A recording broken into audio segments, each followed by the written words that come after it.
d'État dans le sud Komoué. Le président de la République Alassane Ouattara était ce matin à Adiaké et l'après-midi à Bassam. On s'intéressera également à l'ouverture au Maroc de la 18e édition du Festival africain du cinéma de Kourigba. Au Swaziland, chaque année a lieu la danse des roseaux pour célébrer la virginité, une pratique jugée sexiste et humiliante par les organisations non gouvernementales de défense des droits de l'homme. Bonsoir à tous et merci de vous informer sur RTI2.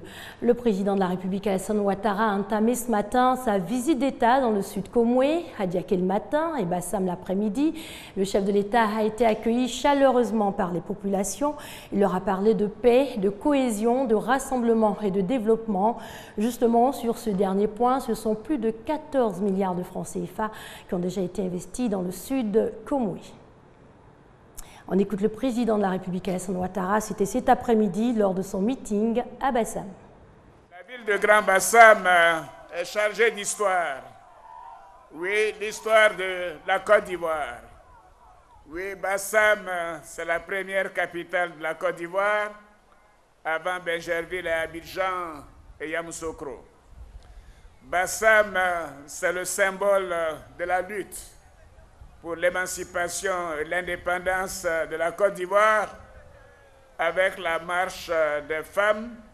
Bassam, c'est aussi une ville cosmopolite où des populations venues de toutes les régions de Côte d'Ivoire, d'Afrique de l'Ouest et d'ailleurs vivent en harmonie avec leurs frères abourés et apolloniens. Oui, j'ai dit cela pour Bassam. Et ce matin, je l'ai dit également pour Adiaké. Grand Bassam est notre fierté à tous. Et voilà, je voudrais vous dire aussi que Bassam, pour moi, a une signification particulière. Oui, d'habitude, je ne suis pas le protocole que je vais développer tout à l'heure.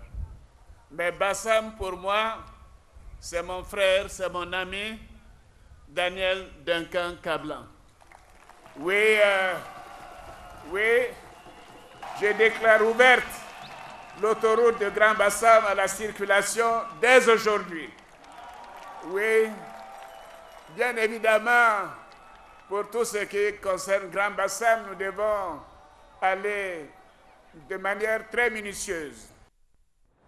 Concernant toujours cette visite de 48 heures dans le sud Komoué, l'agenda du président de la République prévoit demain mardi un meeting à Tiapoum et à Abouassou. On s'intéresse à présent au métier de l'aviation, pilote, hôtesse de l'air, il n'y a pas que ça. L'aviation est un domaine qui offre une panoplie de débouchés, pas très connus des jeunes en quête d'emploi, mais laissons plutôt nos reporters nous en parler. Christiane Da et Moussa Konaté. Pas trop de notions sur les activités propres que le métier de l'aviation vraiment même.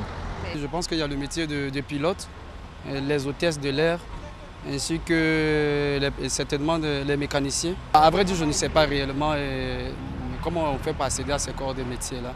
Comme ces personnes, bon nombre d'Ivoiriens ne savent pas grand-chose des métiers de l'aviation. Pourtant, ce secteur offre des débouchés aux élèves et étudiants. Il s'agit notamment du métier de pilote, d'hôtesse de l'air, d'agent de sûreté aéroportuaire, de steward, de conseiller en voyage. Afin d'inciter les jeunes à s'y intéresser, une conférence est alors initiée. Quand nous avons des aéroports, forcément on a des emplois pour ceux qui ont fait des formations dans le métier de l'aviation. Et donc ça pourrait juguler un temps soit peu, ça pourrait régler le problème de l'emploi.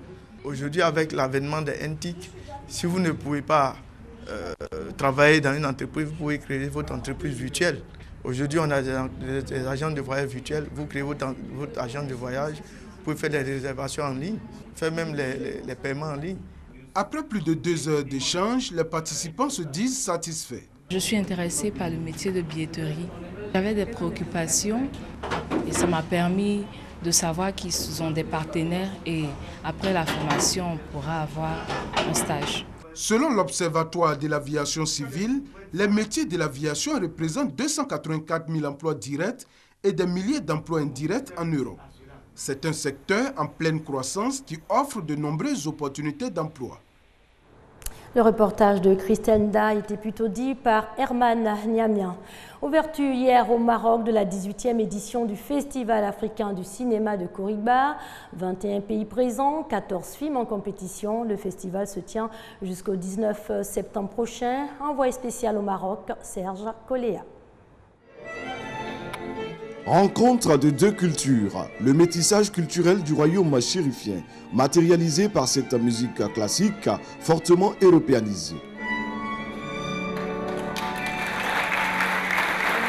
Les enfants de la Teranga ont proposé le terroir tout couleur, la culture Wolof et Manding. Nous sommes à l'ouverture du 18e Festival africain du cinéma de Kouribga au Maroc. Le Sénégal en est justement l'invité spécial.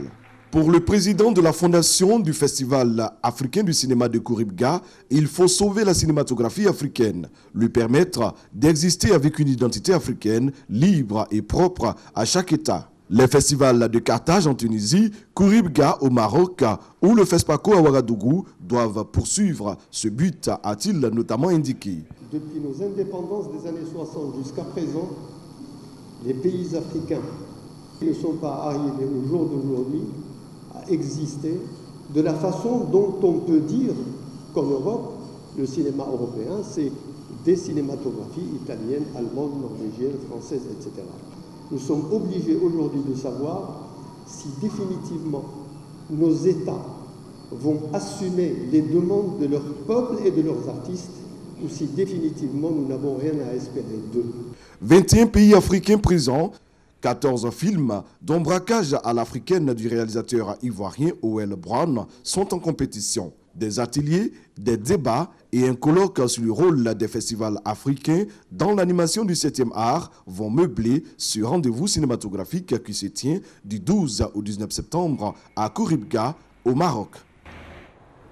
Religion à présent, les fidèles de l'église évangélique de la Réforme Sisa à Tékoubé ont prié pour des élections apaisées en Côte d'Ivoire.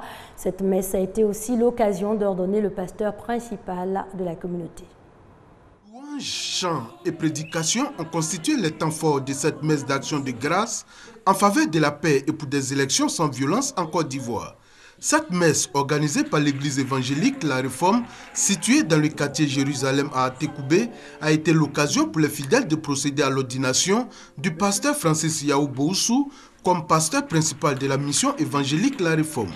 La prière d'ordination a été dite par le pasteur Benjamin Nyapa, pasteur de l'église Pentecôte La Sainteté de Yopougon-Ouassakara. Les différents intervenants ont invité le pasteur principal Francis Yaou Boussou à conduire ses fidèles selon la parole de Dieu.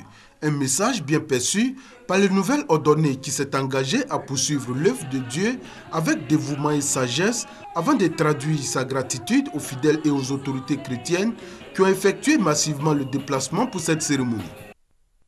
Et cette autre activité religieuse, cette croisade d'évangélisation et de guérison, l'initiative de River Sidon Ministry en collaboration avec House of Power Ministry International. Le prophète Francis Kouateng en Côte d'Ivoire pour une rencontre avec le peuple de Dieu en vue de lui apporter la paix et la guérison. Le prophète Francis Kouateng, obéissant à la parole de Dieu, qui exhorte à aller partout prêcher la bonne nouvelle, vient non seulement prêcher la bonne nouvelle, mais aussi apporter la compassion du Christ à tous ceux qui souffrent dans leur chair. Au travers de ce serviteur, Dieu veut faire des prodiges. Il a aussi et surtout un message pour les hommes politiques au moment où la Côte d'Ivoire amorce un virage très important après la sortie de crise post-électorale, l'élection présidentielle d'octobre prochain. C'est Dieu qui établit le roi. Donc lorsque les élections sont organisées, celui qui est voté, c'est celui-là que Dieu a choisi. Et quand c'est comme ça, on accepte tout ça. Je lance l'appel à tous les politiques que c'est Dieu qui va choisir l'homme qu'il faut pour conduire cette nation après au soir du 25 octobre. Donc il faut que tout le monde puisse compter sur le Seigneur et il choisira la personne qu'il faut pour le bien-être de cette population. Le prophète Francis Kouateng est un éminent serviteur de Dieu dont l'œuvre prospère. Il a à son actif 180 églises à travers le Ghana et un camp de prière de 40 000 places. La croisade qu'il va animer est une initiative des Rivers of Eden Ministry en collaboration avec House of Power Ministry International, son église. Il est le tout premier martyr de l'Afrique du Sud à être béatifié. Bénédicte Dasoa était un instituteur catholique. L'homme avait été battu à mort en 1990 parce qu'il s'était opposé à des pratiques de sorcellerie. Liesse populaire dans la province du Limpopo en Afrique du Sud. Près de 30 000 catholiques se sont mobilisés pour la célébration du premier Sud-Africain béatifié. C'est inédit. Nous n'avons jamais eu de saints dans le pays. Nous célébrons des saints d'Italie ou d'autres pays d'Afrique, mais nous n'avons jamais eu un saint sud-africain avant. Donc ça fait plaisir d'avoir un événement de cette ampleur. Le sanctuaire dédié à Bénédicte Dasoa a été le témoin du rassemblement des prêtres et sœurs venus de tout le pays pour accueillir le cardinal Angelo Amato, représentant le pape François Ier. Le désormais appelé bienheureux Bénédicte Dasoa, décrit comme un homme de foi, a été assassiné le 2 février 1990 à Limpopo.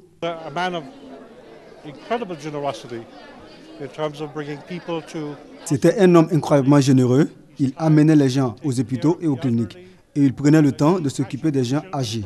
C'est un magnifique symbole pour l'Église catholique en Afrique. C'est un symbole né de la tristesse, oui.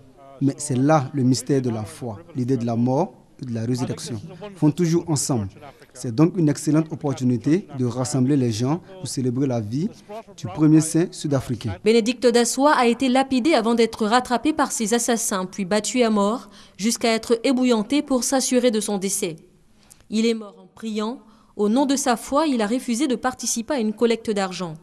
Une quête organisée pour payer les services d'un sorcier, censé mettre fin aux orages violents survenus en 1990 dans le Limpopo.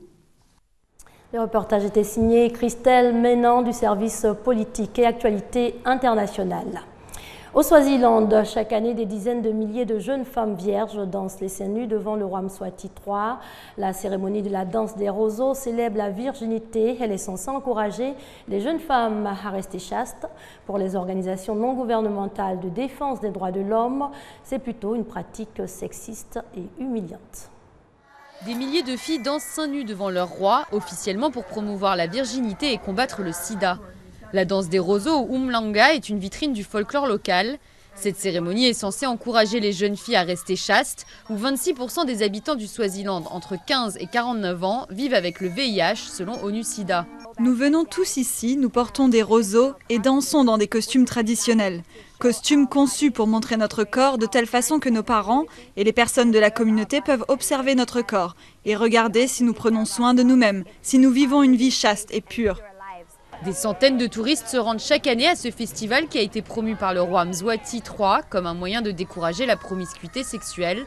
Mais les organisations de droits de l'homme combattent avec la plus grande énergie ces pratiques qu'elles considèrent comme sexistes, humiliantes et dangereuses.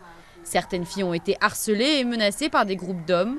Le roi Mswati lui-même a été accusé en 2002 d'enlèvement pour avoir tenté de forcer une des jeunes vierges à devenir l'une de ses femmes.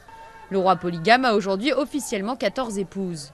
Nous voulons que le festival Umhlanga soit boycotté. Nous ne le considérons pas comme une célébration culturelle, mais comme de la pornographie pour le roi Mswati et son élite, pour leur permettre de se régaler avec des femmes et parfois même les violer. Mais c'est aussi un abus de jeunes filles par un système féodal.